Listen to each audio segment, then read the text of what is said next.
या अपघातामध्ये 2-3 प्रकार जे समोर आलेले आहेत ना, पहिला जे प्रकार आहे तो रनवे. जो पहिले रनवेने उतरायचं होतं त्या रनवेमध्ये त्या रनवेने लँडिंग का केलं नाही हा एक प्रश्न आहे.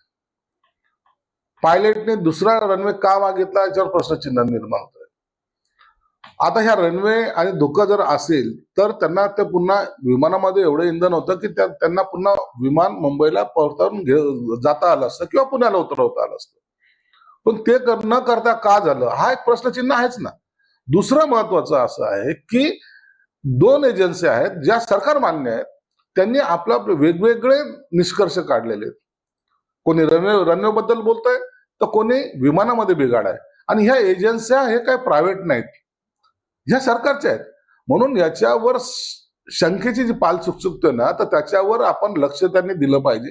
हे दोन्ही अहवाल जर वेगवेगळे येत असेल, जे तफावत येत असेल, तर मग शंका घ्यायला वाव आहे.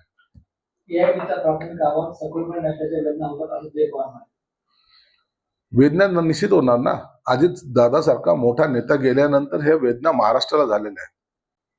म्हणून आता याची जो प्राथमिक अहवाल आलाय त्याच्यात काही त्रुटा दिसलेल्या आहेत. म्हणून आणखीन याला डीपमध्ये जाऊन याची चौकशी खरंच गरजेचं आहे.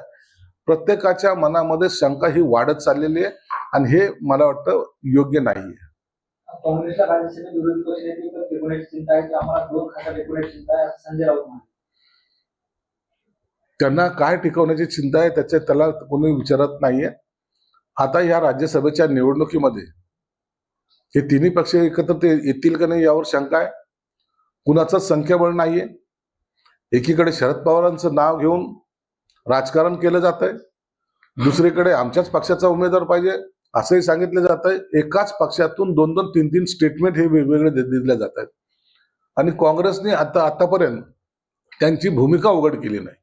म्हणून राज्यसभेवर आता कोण यापेक्षा त्यांच्यात असलेली किती प्रमाणात फूट होते याकडे आपल्याला पाहावं लागेल.